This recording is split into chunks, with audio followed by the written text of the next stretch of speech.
Missile, drone, fighter plane, tank, बख्तरबंद गाड़ियां, bomb, गोला बारूद, रॉकेट लॉन्चर, मशीन गन।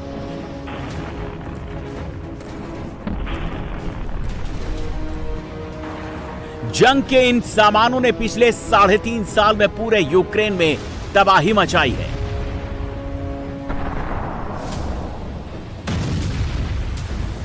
राजधानी कीव हो, यूक्रेन का दूसरा बड़ा शहर खार्किव हो, उत्तर में सुमी हो, दक्षिण में ज़ेफरोजेशिया हो या पश्चिम में लिवी, रूस की मिसाइलें, ड्रोन्स और फाइटर प्लेन्स की मार से यूक्रेन का कोई भी कोना नहीं बचा। रूस की स्कंदर से लेकर किंजल हाइपरसोनिक मिसाइलें, सुखोई 52 से लेकर मिग-29 तक फाइटर प्लेन, हजारों की तादाद में अटैक ड्रोन रोज यूक्रेन के किसी न किसी इलाके में तबाही मचा रहे हैं। पिछले 42 महीने के दौरान रूस ने यूक्रेन के चमकते दमकते शहरों को बम बरसा बरसा कर खंडहर में तब्दील कर दिया। यूक्रेन के इंडस्ट्रियल जोन बर्बाद हो चुके हैं।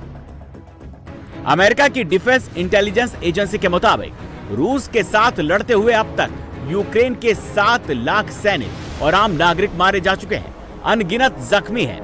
युद्ध की वजह से यूक्रेन में 1 करोड़ से ज्यादा लोग देश छोड़कर चले गए हैं। यूक्रेन की सेना में सैनिकों की इतनी कमी है कि लोगों को घर से जबरन उठा उठाकर जंग लड़ने के लिए भेजा जा रहा है। रूस के साथ जंग की वजह से यूक्रेन की इकोनॉमी 20% घट गई है। यूक्रेन की पर कैपिटा इनकम रूस की आधी हो गई है। यूनाइटेड नेशंस के आंकलन है कि जंग की वजह से यूक्रेन को करीब $500 बिलियन का नुकसान हुआ है, जो यूक्रेन की जीडीपी से 2.5 गुना ज्यादा है। और यूक्रेन के 4 सूबों लुहांस्क, डोनेस्क, खिर्सन और ज़ेफरोजेशिया यानी करीब 20% इलाके पर रूस का कब्जा है। इंटरेस्टिंग बात यह है कि जंग भले यूरोप के मेनलैंड से दूर पूर्वी इलाके में रूस और यूक्रेन के मोर्चे पर लड़ी जा रही है, लेकिन इसकी चपेट में पूरा यूरोप है। Germany, France, Britain, Poland, Italy जैसे बड़े बड़े देश और Latvia, Lithuania, Estonia, Croatia, Belgium जैसे छोटे देश भी रूस के खिलाफ और यूक्रेन की तरफ से खड़े हैं। पिछले 3.5 साल में यूरोपीय देश और अमेरिका मिलकर यूक्रेन को $320 मिलियन की मदद दे चुका है। इस मदद का आधा हिस्सा हथियार और सैन्य सहायता के रूप में दिया गया। यूक्रेन को $137 बिलियन की फाइनेंशियल सपोर्ट दी गई, तो करीब $23 बिलियन की रकम ह्यूमैनिटेरियन एड के तौर पर दी गई। इस आर्थिक मदद के अलावा भी यूरोपियन देश, नेटो और अमेरिका मिलकर यूक्रेन को इंटेलिजेंस की, सैटेलाइट सपोर्ट की, कमांड एंड कंट्रोल की सहायता दे रहे हैं।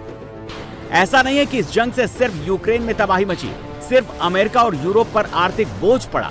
पिछले 3.5 साल के दौरान रूस ने भी यूक्रेन पर हमले की भारी कीमत चुकाई है। अमेरिका के डिपार्टमेंट ऑफ डिफेंस यानी पेंटागन का अंदाजा है कि यूक्रेन युद्ध की वजह से पिछले 42 महीनों में रूस को $211 बिलियन का नुकसान हुआ है, जो रूस की इकोनॉमी का 10% के बराबर है। इस जंग में रूस के 3,15,000 से ज्यादा सैनिक मारे गए या जख्मी हुए।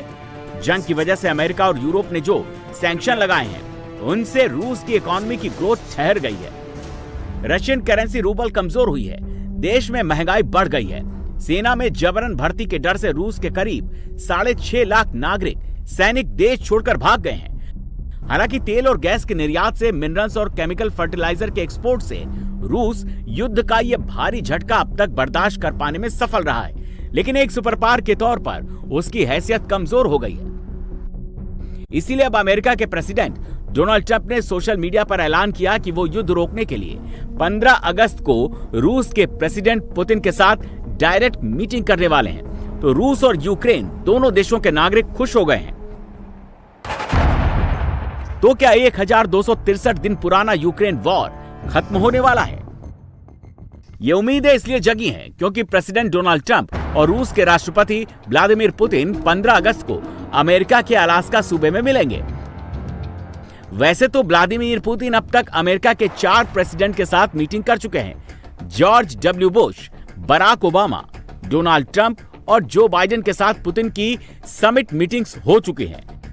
ट्रंप की फर्स्ट इनिंग में भी पुतिन उनसे मिल चुके हैं, लेकिन यूक्रेन युद्ध शुरू होने के बाद यह पहली बार होगा जब रूस और अमेरिका के प्रेसिडेंट एक साथ बैठकर जंग खत्म करने की बात करेंगे। इससे पहले अमेरिका के किसी प्रेसिडेंट से पुतिन की समिट मीटिंग 2021 में हुई थी, जब वो जेनेवा में जो बाइडेन से मिले थे। वहीं 10 साल बाद ये पहला मौका होगा जब रूस के राष्ट्रपति पुतिन अमेरिका की धरती पर कदम रखेंगे। 2024 में अपने चुनाव प्रचार के दौरान डोनाल्ड ट्रंप लगातार ये दावा कर रहे थे कि प्रेसिडेंट बनते ही वो 24 घंटे में यूक्रेन की जंग खत्म करा देंगे। हालांकि ट्रंप ऐसा कर तो नहीं सके, लेकिन अब पुतिन के साथ डायरेक्ट मीटिंग को लेकर वो बहुत एक्साइटेड हैं।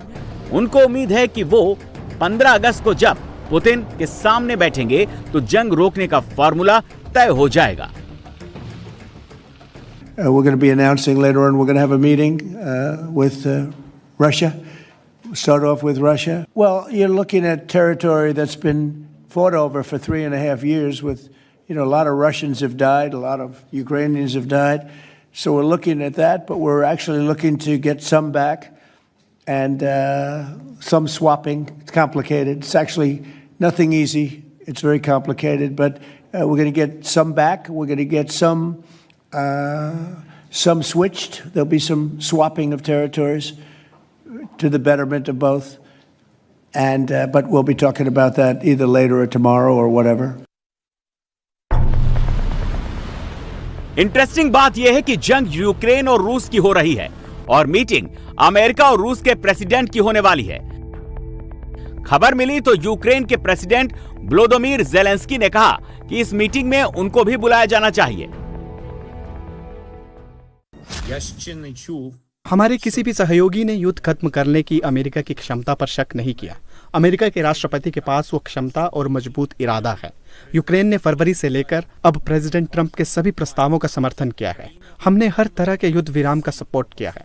यूक्रेन में शांति का रास्ता सबको मिलजुल कर निकालना चाहिए और ये रास्ता यूक्रेन के बिना तय नहीं हो सकता। यह हमारी बुनियादी मांग है और जरूरी है कि हम सब मिलकर एक साझा दृष्टिकोण के साथ वास्तविक शांति कायम करने के लिए काम करें।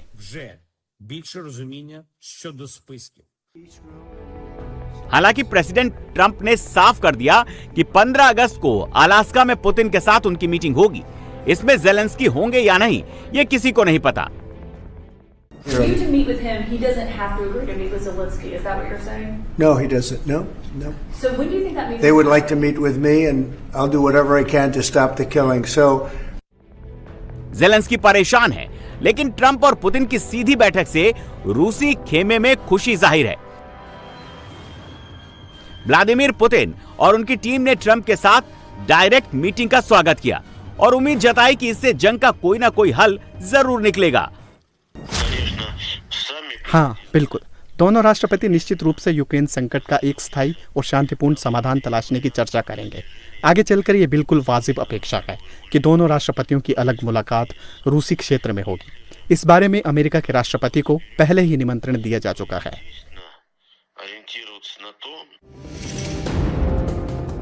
डोनाल्ड ट्रंप और व्लादिमीर पुतिन की इस मुलाकात का सबसे इंटरेस्टिंग पॉइंट मीटिंग का ठिकाना है। 15 अगस्त को ट्रंप और पुतिन अमेरिका के अलास्का सूबे में मिलेंगे। अलास्का सूबा 158 साल पहले रूस ने ही अमेरिका को बेच दिया था। अमेरिका ने अलास्का खरीदने के बदले रूस को $72 लाख दिए थे। आज की तारीख में यह रकम $13 करोड़ बैठती है। ट्रंप और पुतिन की इसी मीटिंग पॉइंट से रूसी मामलों के जानकार सन्नाटे में हैं। उनको लग रहा है कि जिस तरह 158 साल पहले रूस ने अलास्का को अमेरिका के हाथों बेच दिया था, उसी तरह पुतिन यूक्रेन जंग खत्म करने का फॉर्मूला ट्रंप को बेच देंगे और ट्रंप यूक्रेन का एक बड़ा हिस्सा रूस के हवाले करने के लिए राजी हो जाएंगे। जैसे ही रूस और अमेरिका ने डोनाल्ड ट्रंप और व्लादिमीर पुतिन की मीटिंग का ऐलान किया, वैसे ही भारत ने इस घोषणा का स्वागत किया। भारत ने कहा कि अमेरिका और रूस के सबसे बड़े नेताओं की यह बैठक बहुत महत्वपूर्ण है। उम्मीद है कि इससे यूक्रेन में खून खराबा खत्म करने का कोई ना कोई नुस्खा जरूर निकलेगा। विदेश मंत्रालय ने कहा कि भारत के प्रधानमंत्री मोदी हमेशा ये कहते रहे हैं कि युद्ध से किसी मसले का हल नहीं हो सकता।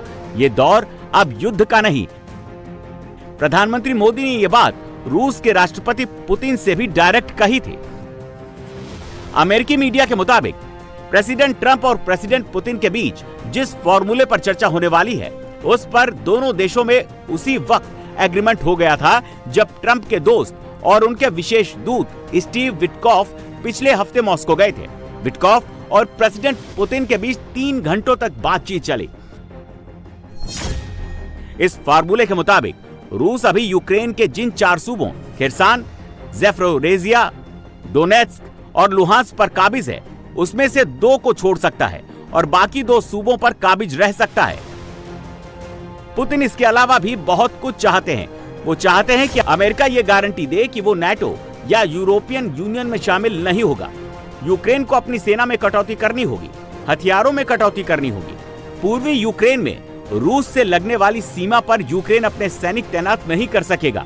इसके अलावा यूक्रेन को अपने यहाँ रूसी भाषा को बराबरी की मान्यता देनी होगी।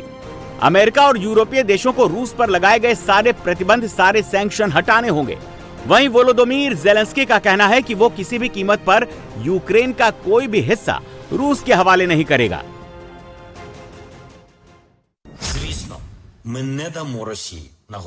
यकीनन रूस ने जो कुछ किया है उसके लिए हम उसे इनाम तो नहीं देंगे। यूक्रेन की जनता शांति की हकदार है, लेकिन हमारे सभी साझेदारों को ये समझाना होगा कि सम्मानजनक शांति क्या है। ये युद्ध खत्म होना चाहिए और रूस को इसे बंद करना चाहिए।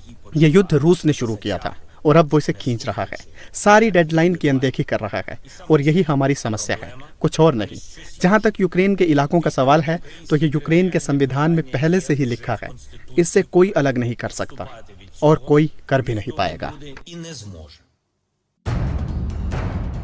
अब अगर ज़ेलेंस्की अपने रुख पर अड़े रहते हैं तो ट्रंप का प्रेसिडेंट ऑफ पीस बनने का ख्वाब अधूरा रह सकता है। ट्रंप को नाराज करना ज़ेलेंस्की को महंगा पड़ सकता है। फिलहाल 15 अगस्त को पूरी दुनिया की निगाहें जहां लाल किले से भाषण दे रहे नरेंद्र मोदी पर होंगी और फिर अलास्का में ट्रंप और पुतिन की मीटिंग पर होगी। बड़ा सवाल यही होगा, क्या शांति बहाल करने का फॉर्मूला सबको कबूल होगा?